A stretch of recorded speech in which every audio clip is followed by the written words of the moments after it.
I generally have this feeling that the Jehovah's Witness leadership could never really do something to shock me or blow my mind unless it was like something outrageously crazy, like enjoying pineapple or pizza, or thinking that creamy peanut butter is better than crunchy peanut butter. But aside from those massive sins, I really think, there's nothing they can really do that would shock me necessarily. And then I saw this.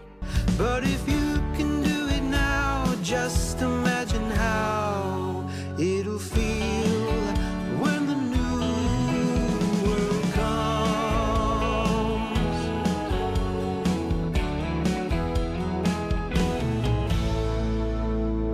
It'll feel when the new world comes.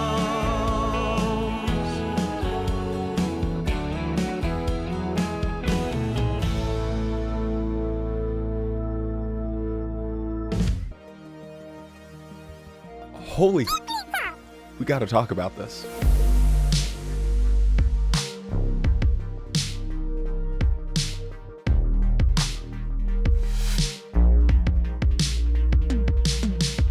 Quickly, before we get into this, I just want to provide a little bit of historic context as to why I find this so shocking. If you found it shocking, it's probably because you are imagining what your grandparents or what your parents would think of this broadcast. What would they think if they were just brought back to life and boom, look at what the Jehovah's Witness religion has become. Check it out right here. They would not believe you. They would say, no, that's you. You're an apostate. You're making this up. There is 0% chance that this could actually be Watchtower.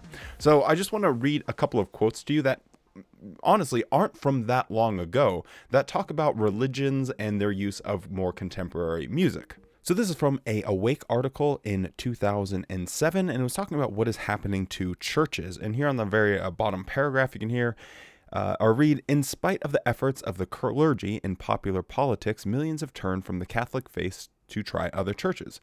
Religions that hold services complete with hand clapping and fervent hymn singing or an atmosphere of a rock concert have grown and multiplied.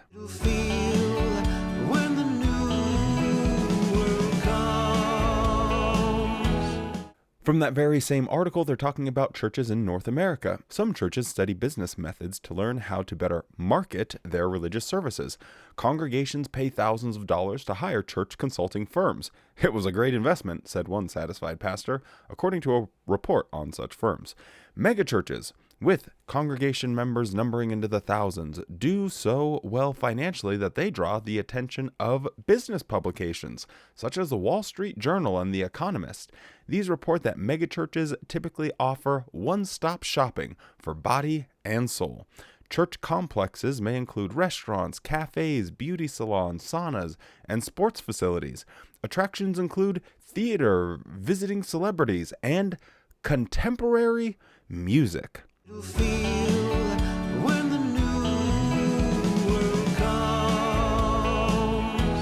And then I was trying to find a Watchtower from 1993, but of course, jw.org likes to do this to me nowadays. But I found it anyway, and there is an article there talking about, do you respect your place of worship?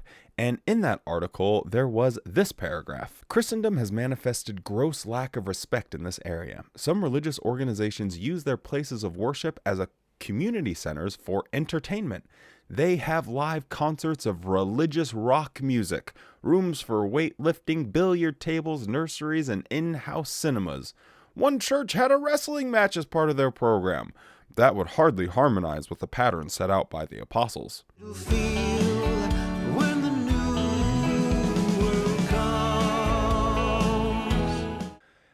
So yes, Watchtower historically has looked very negatively upon other churches in Christendom, those false religious hooligans, as having this contemporary music. Now, church services, a very important part of their worship is the music. I have attended so many different churches, and I'll be honest with you, it's actually pretty enjoyable.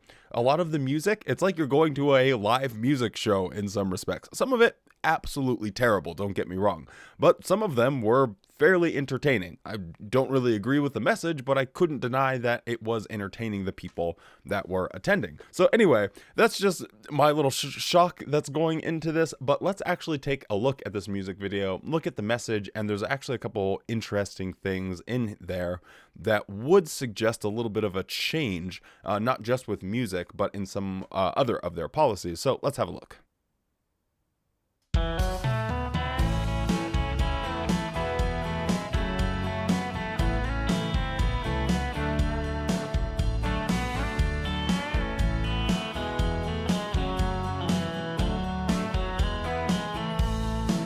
When I drive my car or I take a train, there's an angry world out there.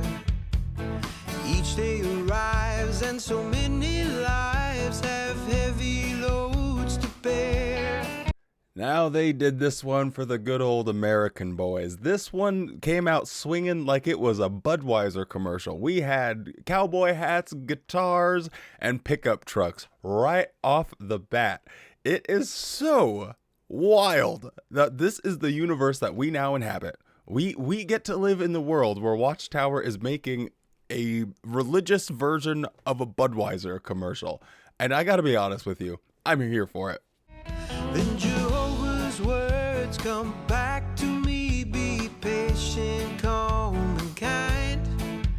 And no matter where, say a silent prayer for a peaceful state of mind. Living peacefully in a peaceless world is easier said than done. But if you can do it now, just imagine how it'll feel when the new world comes. It is a beer commercial. It's so great. I am giggling like an idiot. Oh, where'd you get that coffee mug from? Oh, I don't know. Let's make sure that label is facing the camera. She's driving around in this car, and she makes sure that jw.org logo is facing right where people can see it. Kind of like you're watching a Budweiser commercial.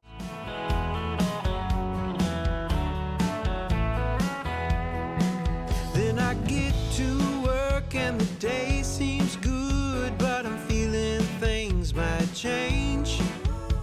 Without a doubt, the storm breaks out, but I'm keeping out of range.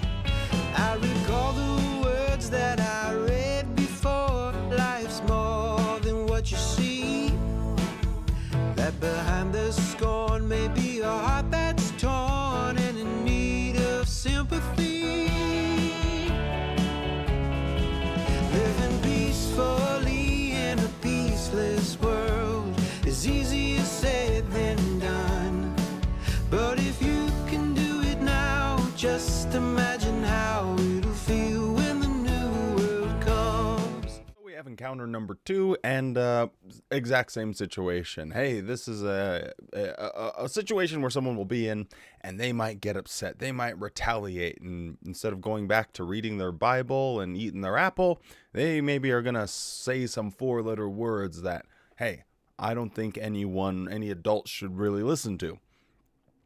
But this doesn't actually match with my experience as a Jehovah's Witness. And if you've ever worked on a Kingdom Hall project of any kind, you might know exactly what I'm talking about, because Jehovah's Witnesses are some of the most obnoxious, annoying people to work with. They are always right about everything, and they always want to prove you wrong about anything.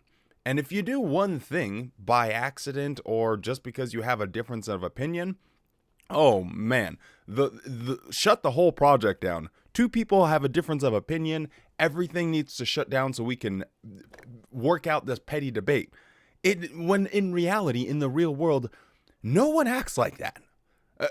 People just don't act like that, where you can have a difference of opinion. They're like, no, whoa, hold the presses. We got to figure this out, man. This person doesn't agree with me. It's like, well, it doesn't matter. And most people have that like life experience of experiencing the real world where people cooperate. Oh, but my Lord, if you are working on a Jehovah's Witness project, it is a constant headache because you are surrounded by people that can never be wrong about anything. And it is truly exhausting, a soul-crushing experience. And they will try and get you for the most petty things. I really did not have that much fun anytime there were instructions to be given. Anytime you weren't just hanging out with your friends, doing something on the project, because that was a good experience. You're getting to meet new people. You're getting to just not be knocking on people's doors. So that aspect of it was very fun. But as soon as there were decisions to be made, I remember I had to have a full-on conversation about how to use a push broom because this one guy couldn't get it out of his head that the sisters were pushing it forward when they really should be pushing it towards them. And it's probably because they don't want to get dirt on their shoes when the proper way to use a dust broom. I'm not making this up, by the way. This is a conversation. I had to talk this guy off of a cliff and tell him buddy, I'm going to be honest with you. You sound insane right now. You need to let this go. And he's trying to look at this video that we have of people doing it in a Watchtower thing. And look at this brochure. And this is how we're supposed to be doing it. I'm like, they're sweeping. I don't really care how they're sweeping. Are there nails on the floor still, or are there not nails on the ground still? That's the question. All right, so if there's no nails on the floor, what are we talking about? Why are we even having this discussion? What in your mind makes you think that you need to go to another man and talk about how we're training other people to sweep? You have to have some brain damage to think that this is an effective use of your time there, big guy. Anyway, I could tell stories about working on construction projects. It is so frustrating though. So yeah, there's nothing off the table when you're trying to work with Jehovah's Witnesses about what they will complain about. When at the end of the day, none of it actually matters. When the new world comes, it's never an easy ride. When you're going against the tide, in a world that's lost and torn apart, the God of peace will guard your heart.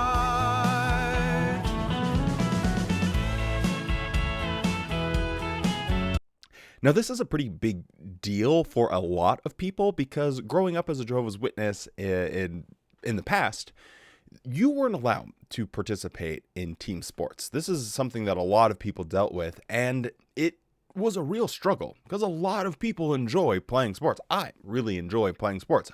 I never went to school, so it wasn't an issue for me because I was like, well, I don't even know about the things.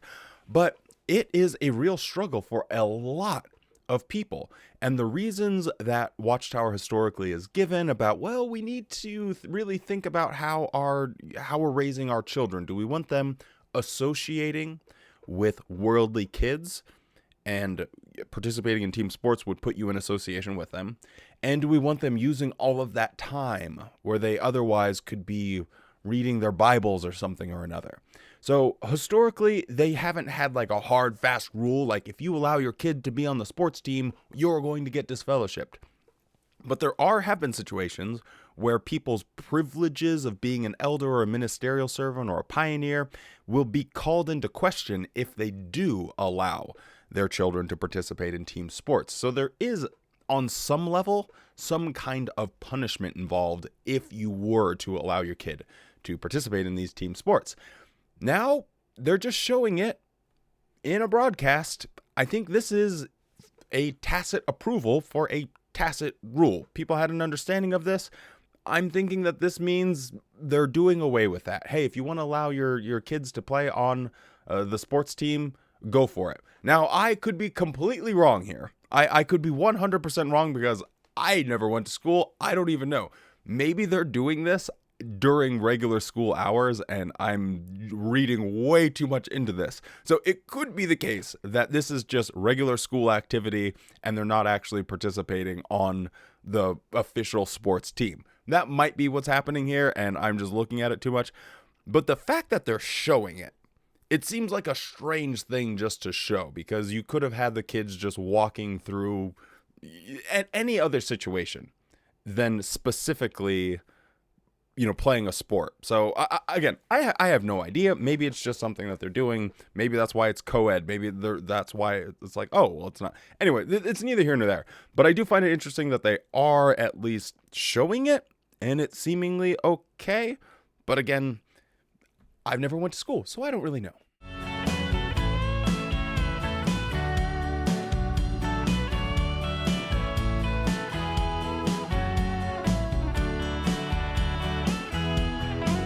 Then the weekend comes and we're taking turns, sharing good news door to door. But something someone heard brings an angry word, and we hear the lion roar. With the Bible's words speaking loud and clear, we prepare to take our leave.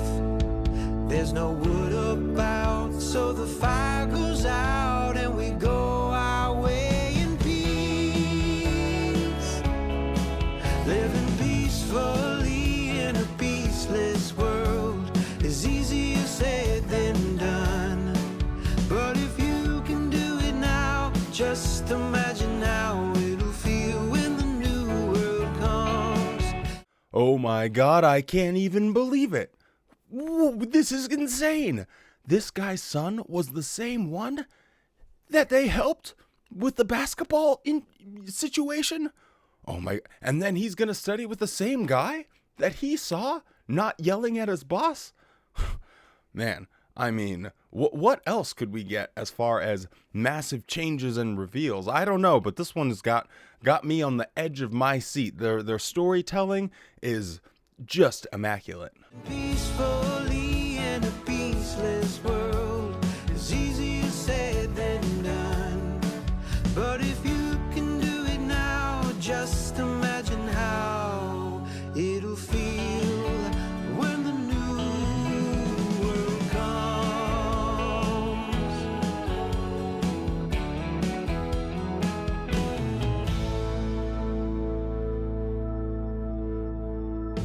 I can't believe it. It was him singing the whole time. My mind is officially blown. Whew. What a heart pumping, finger wiggling, feet stomping JW broadcast music video this was. Now, there is one thing I have to mention here, and it's like a bit of a reverse anachronism, I suppose. They do a classic Watchtower move, something that is now default, because they show the person on the little pictures on the when they show him holding the fish and whatever, and he has a goatee, and then when they replace that, he's clean shaven. I don't know about you, but did they film this a long time ago? That's what I'm wondering, because I mean, they would have had to have been sitting on this. When did they change the beard policy? Hasn't it been almost a year now? Has it been over a year? I can't even remember. But it's been a long time. Have they been sitting on this for that long? Because I'm just guessing here, so I could be completely wrong on this one. But if you're going to have the pictures sitting there, and you're specifically going to make the guy wear or have a goatee, or Photoshop him having a goatee, and then not, that is such a classic old school Watchtower thing. Oh man, you were worldly and had the goatee. Now, clean shaven. It makes me think they've been sitting on this one for a very long time. Why? I have absolutely no freaking idea. Literally no concept of it whatsoever. But I do find it interesting that after I get done, because I've been dreaming about this prospect of what Watchtower is going to do, because they're not just going to disappear and go away. If they do nothing, that is how Watchtower dies, just being stagnant. So they have to find something to do, something for their workers to do, some reason to be a Jehovah's Witness, something to get people excited. And I can convince myself of them trying to do something with respect to real estate and doing building projects that are different than just, hey, let's build another Kingdom Hall and then sell one. What I think would be incredibly stupid, and as long as I have someone with a half a brain, they're not going to just start selling off properties, because that would be incredibly dumb. And there's no reason for them to do that, because it would be taking away their biggest potential moneymaker. If you have a large real estate portfolio, you want to hold on to that, because you can do interesting things in the financial sphere if you have a lot of collateral. You don't need a lot of cash to generate a lot of revenue. As long as you have the assets to back a project up or back an investment up, you can do pretty much anything that you want. That's just the sad reality of how the world works. The rich get richer and the poor get poor. And Watchtower, I think they're probably realizing maybe they're not cash rich, but they are disgustingly asset rich. And once they figure out, or they have the people around them that knows how to turn that asset into actual revenue, they will see the biggest amount of revenue they've ever, more than they could have ever dreamed of. I'll just put it that way. But anyway, I can't help but wonder, and I know this is just me yapping again, so I'm in the kitchen cooking. If you don't like the recipe, you don't gotta eat the food. If you want to come up with your own recipe, that's all good. Maybe it's better than mine. But when I hear this, I can't distinguish it from my experience going to mega churches. I've gone to at least probably 6 to 8 different ones. And each of those, a minimum of 3 times. There was one that I went to probably like at least 10 times, because I don't like to just like talk all the time. I know I'm a walking yappuccino, but when I left the witnesses, I wanted to really dig deep and understand like what was going on with other religions. And I've talked about this before. And it is this right here. There are other stuff, not as much, but this specifically was indistinguishable from the contemporary music that I would hear at mega churches.